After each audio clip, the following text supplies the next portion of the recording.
pour but l'éradication de la pratique de l'esclavage et de ses séquelles en Mauritanie. Oui, c'est bien ça. Oui. Alors on est en plein temps des mémoires pour nous en France pour rappeler cette histoire de l'esclavage où on a réussi à obtenir une loi qui a reconnu que l'esclavage était un crime contre l'humanité. Et on découvre que dans l'actualité, l'esclavage subsiste toujours sur le continent africain et plus particulièrement en Mauritanie. Alors, tu vas nous expliquer un peu les objectifs de votre association?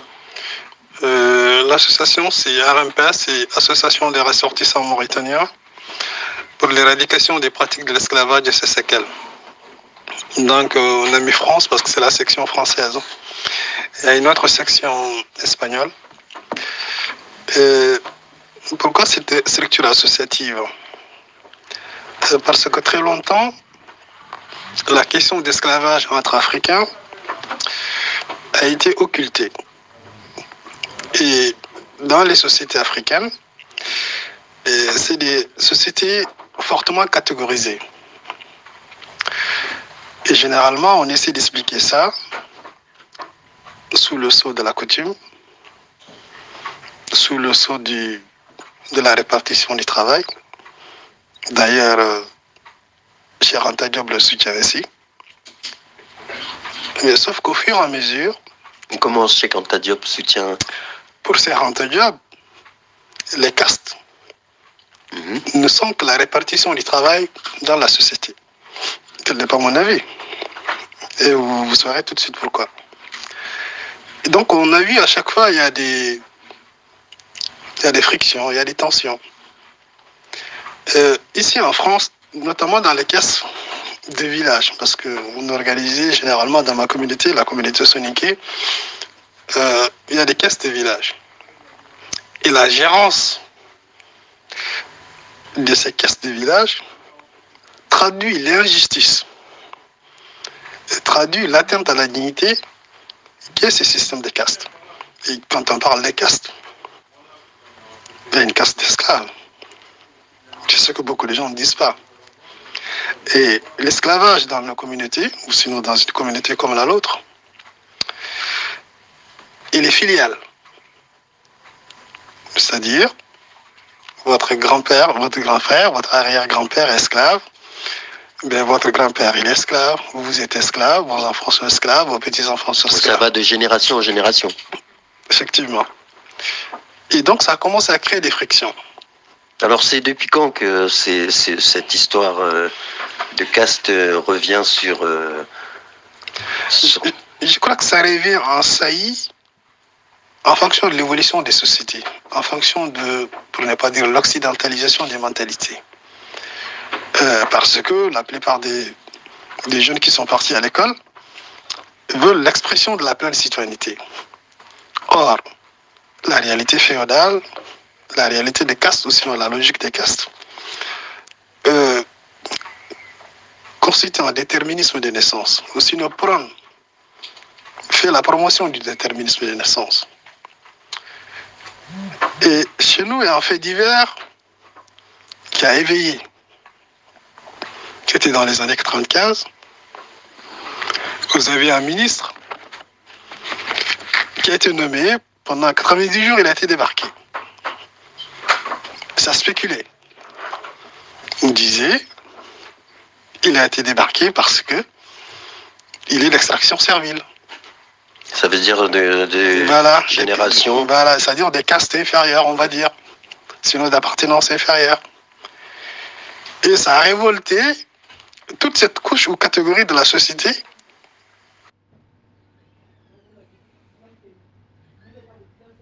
qui se réclame comme telle. On peut plus dire c'est la coutume, on ne peut plus le justifier. Ça s'impose parce que la réalité, il est là. Donc du coup, le débat, il devient moins tabou. On en parle, parce qu'à chaque fois qu'on en parle, on fait référence à ce monsieur-là, qui a été nommé ministre, débarqué au bout de 90 jours. À l'époque, j'étais collégien. Et à titre personnel, naïvement, je me disais que ça va disparaître au fil du temps, en fonction de l'évolution des mentalités, en fonction du développement socio-économique, que ça va disparaître à titre personnel. Jusqu'à récemment, c'est comme ça que je le pensais. Et sauf qu'il y a eu un récidive. En 2005, vous avez un érudit musulman de la communauté soninké qui est basé à la Mecque, qui essaie de donner une justification religieuse. Et je crois que c'est là où ça a fait l'effet d'une bamba. Les gens se sont dit, ou sinon là, des gens comme moi, se sont dit qu'il faut qu'on s'organise. On ne peut pas justifier tout. C'est vrai, nous aimons notre Afrique, nous aimons notre culture, notre identité, mais il y a des tares dans cette identité. Et nous ne sommes pas la première entité humaine à avoir des tares. En Inde, il y en a. La caste des intouchables, il y en a. Oui, donc c'est un peu global. Et ceux qui subissent, ce que ces castes d'intouchables subissent dans les fins fonds des présences indiennes, on ne vous le montre pas souvent. Si je peux me permettre, est-ce que tu peux nous préciser ce que tu entends par esclavage? Parce que moi, donc, je reviens du Sénégal et j'ai dû avoir une grande conversation avec nos amis là-bas. Et ce qu'on a subi, nous, en tant qu'Antillais, quand on parlait du mot esclavage.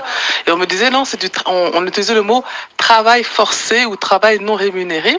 Et quand j'ai expliqué qu'on nous coupait les mains ou la jambe si on tentait de fuir, qu'on avait des sévices corporels comme des viols sur les hommes ou les enfants, ils étaient étonnés. Donc en fait, l'idée c'est de comprendre aussi quelle est la définition du mot esclavage à votre niveau. Est-ce que on est sur des sévices corporels de quelqu'un qui a droit de vie ou de mort sur une autre personne et qui peut s'amuser parce qu'elle a affaire à un objet, ou est-ce de quoi on parle quand on parle d'esclavage?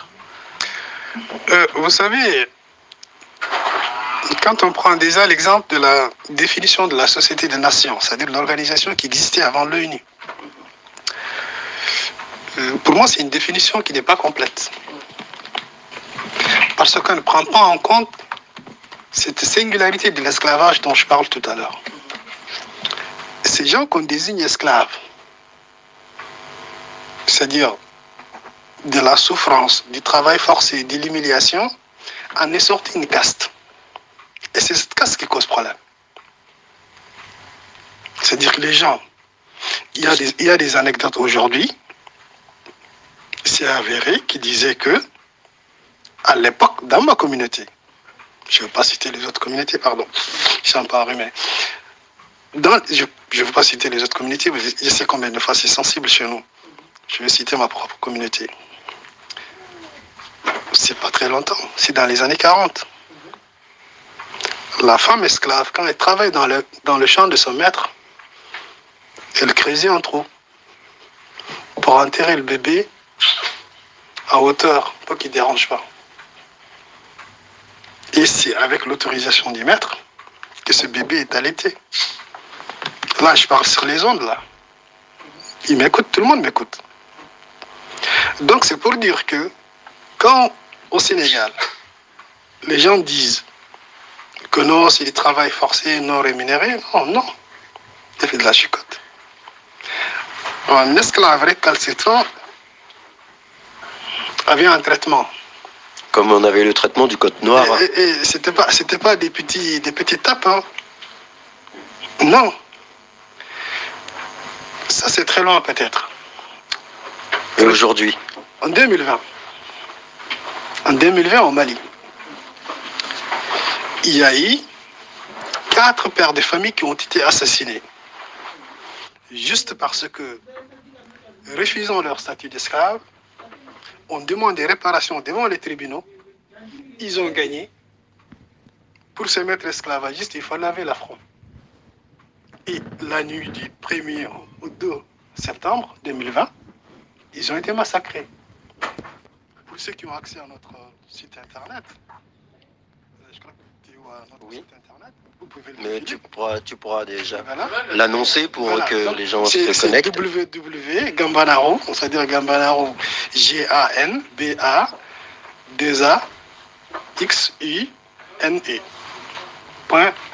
.net. Donc c'est pour dire que cette cruauté-là, elle a toujours existé même chez nous entre Africains. L'esclavage a existé entre Africains. Ce n'est pas des captifs. Et à l'époque, vous avez même des esclaves, parce qu'ils ont une certaine notoriété ou certaine notabilité, qui ont aussi acheté des esclaves. Parce que c'était considéré comme un moyen d'avoir possédé des esclaves à l'époque, ou se dire propriétaire d'esclaves à l'époque, c'était avoir un rang. Et jusqu'à récemment, c'est à partir de 2016 où on a forcé le débat. Et il y a eu des représailles. Il y a eu des déplacés forcés. Au Mali, il y a encore des gens qui sont... D'accord. Il y a encore l'esclavage qui dure en ce moment. On va reprendre un petit peu après Gay. Alors, je ne sais pas si je prononce bien, n'est-ce pas? Puisque apparemment, c'est une écriture anglaise. On a connu Marvin, hein. C'est une écriture anglaise. Et non, mais je salue nos amis anglais, mes amis anglophones quand même, ils savent. Et mais nous allons avoir quelqu'un là qui va témoigner. On défend l'intérêt de ses membres, comme toute association.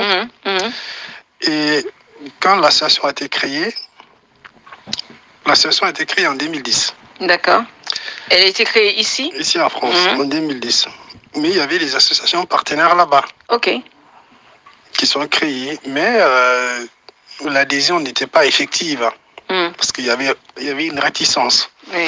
Ou sinon, certains ne voyaient pas la nécessité de mener un combat contre l'esclavage dans une communauté où personne n'est enchaîné, personne n'est battu. Oui, puis c'était aussi dénoncer une faiblesse en même temps. Okay. Bah après, à partir de 2016, on a lancé un mouvement qu'on appelle Gambanaru. Gambanaru, dans ma langue maternelle, ça veut dire soyons tous pareils. Ok.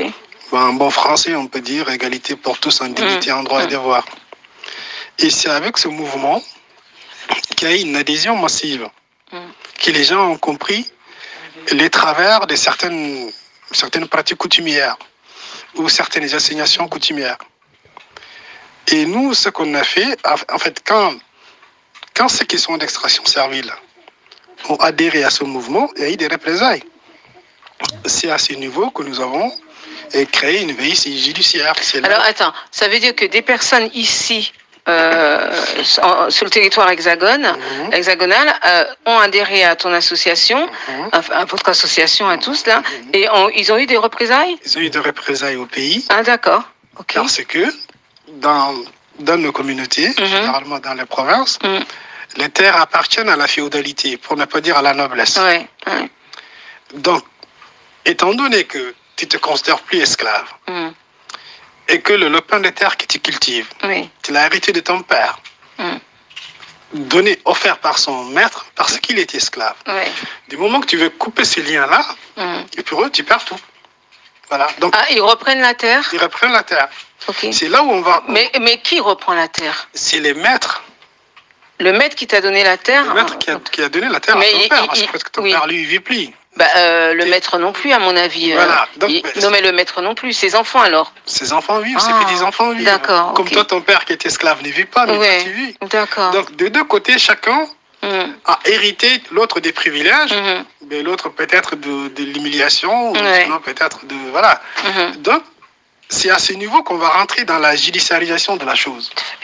Parce que nous, en tant qu'association, on ne peut pas comprendre dans une république qu'on retire des terres cultivables, sinon des terres à cultiver, à un citoyen mauritanien sous prétexte qu'il ne veut plus de sa condition, ou sinon de son statut d'esclave. C'est là où ça va rentrer dans le conflictuel. Donc c'est là où c'est notre rôle.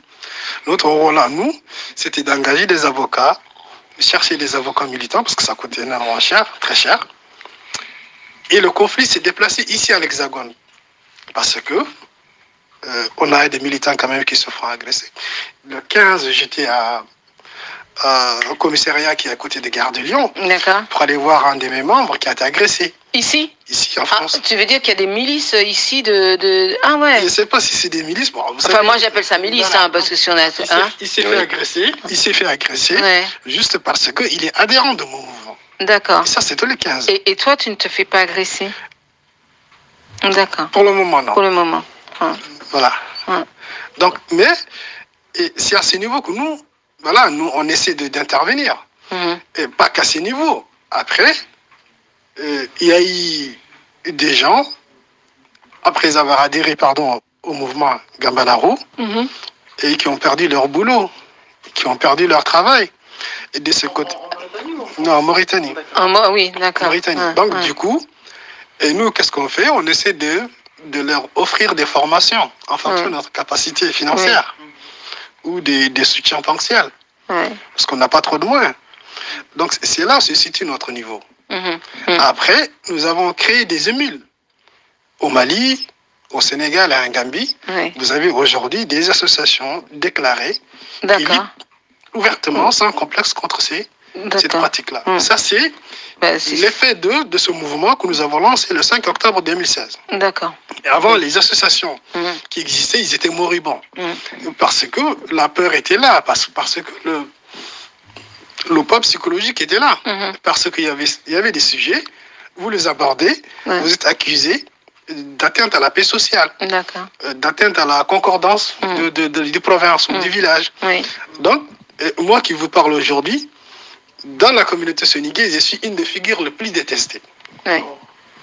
Peut-être, par exemple, s'il y avait un autre membre de ma communauté que vous avez invité aujourd'hui, si vous avez dit Gaï Traoré allait passer, peut-être il n'allait pas venir. Ah, tu veux dire qu'il y a ça là, ici en Hexagone, donc tu as des personnes qui te dénigrent parce que tu fais ce travail-là. C'est ça. D'accord. En plus, dénonce. Voilà. Donc, et ce qu'il faut savoir aussi, c'est que le conflit, il est en cours ici dans l'Hexagone. Je parlais des caisses des villages tout à l'heure. Et ces caisses-là, c'est qui sont d'extraction servile. C'est-à-dire, si tu es des castes esclaves, des castes griots, forgerons, tu n'as pas de droit de regard sur ces caisses. Il y a combien, ce n'est pas ton problème. Toi, ton problème, c'est de cotiser. On peut dire, oui, on va cotiser pour créer un puits, pour faire un barrage, pour faire un point de maternité. Ça s'arrête là. Mais le relever, un rapport financier, qu'est-ce qu'on a dépensé, les déficits, voilà, le positif, ça, c'est pas ton problème. Donc, et au niveau international, comment cette question est perçue? Je vais en arriver. Donc, du coup, il y a eu l'expert des Nations Unies, lors de sa dernière visite en Mauritanie, a reconnu cette forme d'esclavage. C'est-à-dire la dernière visite de l'expert des Nations Unies a reconnu cette forme d'esclavage. Parce que nous, excuse-moi, l'expert des États-Unis et des Nations Unies a été dépêché par rapport à qui? Oui. Dans sa mission annuelle. Oh, d'accord. Il fait un tour des villages pour s'acquérir avec les commissariats des droits humains. Voilà, chaque pays en a, je crois. Et quand il est venu, parce que nous, on fait des rapports alternatifs. C'est ça, c'est ce que je voulais savoir. Ici, on a fait des rapports qu'on a envoyés à l'OFRA. On a envoyé à l'OFRA. D'ailleurs, je devais même faire une réunion avec l'OFRA, mais c'était pendant le Covid, ça a été avorté.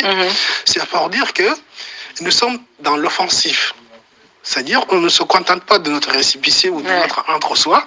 On est dans l'offensif parce qu'il y a des gens qui souffrent. Il y a des gens qui souffrent de cette histoire. Bien sûr.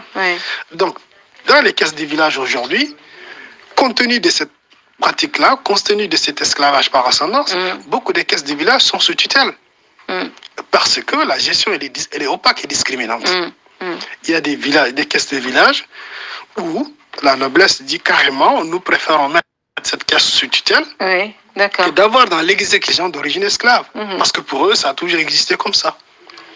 Il y a eu des tensions, il y a eu des affrontements à Château-Rouge. Il y a eu des affrontements. C'est ça, c'est-à-dire que voilà. C'est-à-dire que le combat. Avant, les gens niaient l'existence. Mais ce qui est quand même dingue, c'est que tout le monde est ici en Hexagone, donc on pourrait se dire que sur le territoire hexagonal, on est tous à vivre ensemble, quoi. Vous savez, le foyer c'est la micro-reproduction de nos villages, en structure et en mentalité. Oui, mais voilà. Donc, en structure et en mentalité, c'est la micro-reproduction de nos villages. C'est-à-dire, quand vous rentrez dans un foyer... Alors, ici, tu fais comment pour combattre ça? Comment je fais combattre ça? J'ai fait des conférences, j'ai fait des réunions, je participe à des événements, j'ai fait des débats sur des télés. Par exemple, à Télé Sud, j'ai fait une émission avec Charles Fatou sur Télé Sud, dans son émission Afro Night. Donc, ici en Hexagone, ce que je fais, c'est du lobbying, comme toute association. Okay. Voilà, je fais du lobbying pour que cette question puisse être prise en compte. Même au niveau de l'AFRA, au début, les gens ne comprenaient pas. D'accord. Parce que quand on parle d'esclavage en Mauritanie, on voyait l'arabe qui réduisait le noir. Oui, c'est ça. Mais on ne voyait pas le noir qui réduisait aussi l'autre noir en esclavage. Le noir, aujourd'hui, la forme a changé pour revenir à l'observation qu'on vous a servi au Sénégal. Excuse-moi, mange le micro comme une glace. Voilà. D'accord. Voilà, donc, au Sénégal, à un moment donné, Ouad a traité Macky Sall d'esclave. Et ça a fait la une des journaux sénégalais. Et ce qui est aberrant, on devait y avoir l'indignation collective des intellectuels. Tout le monde, à l'unisson. Pour dire que ça c'est indigne. Parce que nous, Africains, ou Afro-descendants, on peut blaguer avec tout. Sauf avec certains éléments de langage. Non, on ne doit pas blaguer avec certains éléments de langage. Parce que c'est une insulte à nos aïeux. C'est une insulte à nos aïeux. Quand on va traiter Macky Sall d'esclave, ce qui est aberrant, c'est que dans son Fouta natal, vous avez un monsieur qui sort, qui fait la une dans le journal. Pardon. Un monsieur qui sort, qui fait la une dans le journal, qui dit « Macky n'est pas esclave. La preuve, nous, notre famille, sont la propriété de la famille de Macky. Donc Macky n'est pas esclave. » Oui, d'accord. Oui, donc, et même un documentaire qui est sorti sur France 24 qui parle des castes du Sénégal et tout. Donc c'est pour vous dire qu'à un certain moment, ça affecte la pleine citoyenneté des gens. Qui jusqu'à récemment, dans les provinces, en Mauritanie, il y avait un monsieur qui avait juste décidé de se présenter aux élections. C'est dans les années 90. La féodalité des villages a convoqué son père pour dire que ton fils, il est gonflé. Depuis quand, vous, espèce de sale esclave, vous pouvez prétendre à la mairie? D'accord. Appelle ton père, appelle ton fils et ramène-le à l'ordre. Donc c'est pour dire que ça affecte. Et plus les enjeux sont importants, plus cette question survient. C'est pourquoi je parlais de l'évolution des mentalités. Pourquoi on en parle aujourd'hui? Parce que les mentalités ont évolué. Moi, je me vois, en tant que citoyen mauritanien, qui a droit... Et partout dans le monde. Voilà. Maintenant, si une assignation coutumière veut que parce que tu es de telle famille, tu portes tel patronyme, tu ne peux pas prétendre à ça. Et surtout le patrimoine terrestre, ça va créer des conflits. Voilà. Heureusement. Alors, ça veut dire que juste par rapport à ça, ça veut dire que, un peu comme chez les Indiens, est-ce qu'on peut, quelqu'un qui ne te connaît pas, il peut savoir si tu es d'une lignée ou pas de personnes qui étaient mises en esclavage? Dans la communauté soninké, généralement, la plupart du temps, on peut. On peut par le patronyme, parce qu'on sait que... Parce que nous, on se connaît entre nous. Oui, mais c'est pour ça, d'ailleurs, on a eu le jeu... On sait quel nom de famille est d'origine soninké et quel nom de famille ne l'est pas. On sait quel nom de famille est d'origine wolof, quel nom de famille ne l'est pas. On sait quel nom de famille est d'origine peul, ou halpularen, et quel nom de famille ne l'est pas. Donc, on sait qu'il y a des noms de famille qui partagent la langue et la culture soninké, sont considérés comme un élément de décor divertissant. C'est-à-dire, l'élément esclave, pendant les baptêmes, il va dire des gros mots. Par exemple, la femme esclave va porter peut-être le boubou de son mari pour venir vous faire rire. Maintenant, en partant, qui va le donner un savon, qui va le donner des billets, qui va le donner un pagne, qui va le donner, ainsi de suite. Donc, mais ça, tant qu'il joue ce rôle-là, il n'y a pas de problème. Tant que c'est un élément divertissant qui flatte l'ego de la féodalité, l'ego de son maître, il n'y a pas de problème. Mais dès l'instant, il dit, moi aussi, je suis un citoyen, j'ai droit à la mairie, j'ai droit à ne pas faire certaines pratiques avilissantes. On espère quand même... Parce que les pratiques qui avilissent, ou sinon des pratiques qui sont héritées de l'esclavage, il y en a beaucoup. Oui, bien sûr. Ils sont tellement subtils que vous, quand vous partez en Afrique, Pour vous, c'est du folklore africain. Ouais. Même dans le rythmique, il y a une différence. Oui. Je vous dis, même dans le rythmique, il y a une différence. Il y a un rythme que les esclaves dansent, Que les autres ne dansent pas. que les autres ne dansent pas. Oui. Alors, Ben, il y a ça- un agenda où on peut, parce qu'on peut vous retrouver sur le site Oui. internet, mais Oui. vous avez une programmation, un programme dans les conférences, oui. dans les. Tu vas nous donner l'adresse de ton site internet. Oui, Tu vas nous le rappeler. C'est www. Oui. Gambanaro, mais le roux, vous mettez X. D'accord. Voilà. On peut faire le nom de l'association aussi, Armepes. RMPS, ouais, voilà, ça va directement. A-R-M-E-P-E-S. Voilà, A-R-M-E-P-S-France. Voilà, d'accord. Dès que vous tapez, vous allez sur la page et sur le site. Oui. Mais en tout cas, dans ce que tu disais au niveau de se prendre en main, nous allons, je pense, écouter un titre, je sais. Mais avant d'écouter ce titre, juste on va revenir après le titre avec Jennifer, parce que Jennifer, justement, est quelqu'un qui s'est vraiment bien prise en main. N'est-ce pas, Jennifer? Voilà, On le écoute micro le libre pour toi. Communauté. Dans la communauté, parce que nous sommes une communauté très traumatisée. Donc on a besoin des codes de valorisation. Je crois que cette expérience-là en est une illustration. Bien sûr. Mais moi, la question, sinon ma préoccupation, c'est par rapport à la propriété industrielle. Parce que généralement, quand on a des propriétés pareilles, il faut quand même la surveiller.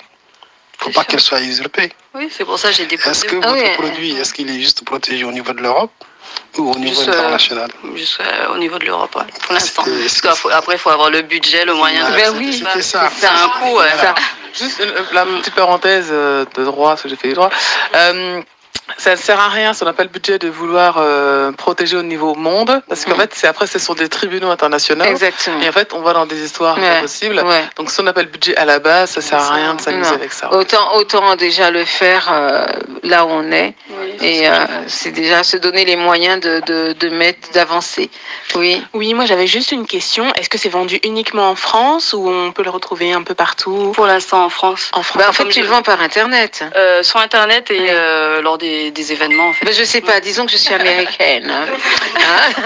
Et que, J'ai pas encore envoyé là-bas. et que je vois. Non, mais attends, les échanges. Et que je vois ton produit. Je peux l'acheter. commander, Je oui, peux commander. sur Internet, ouais. Voilà. C'est Première, la donc, première, le donc. premier rendez-vous. Et en même temps, ce jour-là, vous pourrez admirer les œuvres de José qui expose à la Raumerie. C'est autre chose. Oui, mais en même temps. Oui, mais en même temps, je tiens à le souligner, en même temps. José est rempli de surprises. Et donc, le deuxième rendez-vous, c'est ce week-end. Le deuxième rendez-vous, c'est le samedi 27 et le dimanche 28 à Oui. Massy Oui, pour la 3e édition du Festival Fête Cannes. voilà. Voilà. Alors, ce que j'ai oublié de dire tout à l'heure, c'est que la première édition du Festival Fête Cannes, on l'avait fait en 2001 à Grigny, et lorsque la loi a été votée, la loi Taubira. Et après, ça. on Ouais. a fait autre chose, puisqu'on est passé au prix littéraire. Oui, Et le prix littéraire nous prenait tellement de temps et tellement compliqué de lire plus d'une centaine de livres dans l'année. Il faut faire un choix. Donc, on a fait le choix du prix littéraire. On a laissé tomber oui. Et d'ailleurs, la partie festival qu'on c'est ça. reprend donc maintenant. parce que- on peut dire que le concours est ouvert. On peut envoyer les œuvres là. Ah, le concours est ouvert, Ouais, tout à fait. ouais, Éditeur et auteur. Oui, voilà. Ouais. À envoyer Sur donc, Sifford. au Siffordum, boîte postale 30, Oui, 91 300, Massy. voilà. Et donc, on y va, on va marcher. Oui, on se retrouve du coup samedi 27 à 14h30 sur les champs de Mars, donc au rond-point place Jacques Rueff. Donc c'est juste en dessous de la Tour Eiffel. D'accord. Et Et- puis, oui, Pour dernière information, parce que j'ai pas parlé aussi, ce vendredi de 14h à 18h, oui. au siège de la CGT va se dérouler la commémoration de l'abolition de C'est l'esclavage ça. avec le collectif d'hommes. Oui. Et on pourra Il y retrouver aura Suzanne Dracius là-bas. Suzanne Dracius, Oui, oui. Chaman Dolpi Oui. et moi-même à cet événement de... Tu seras à cet événement, Théo. Alors, faut qu'on y aille. Moi, je serai là le 27. Pardon. Tu sais pas Il sera manger des parmi glaces, nous. toi. Hein. Il Tu sera sais pas parmi manger nous. des glaces. Hein. Non. Ouais. Donc, je serai là le 27. Oui, Donc, nous, on a un devoir quand même de faire connaître les gens cet autre aspect de la réalité de l'esclavage. Donc, toutes les partenariats sont D'accord. ouvert. Merci. Nous obéissons à Lucien. Lucien nous fait de la cabine. La semaine prochaine à la même heure. Voilà. Et on parlera de cinéma et on parlera de beauté entre autres. Merci tout le monde. Merci Théo. Salut Peggy. Au revoir, à bientôt.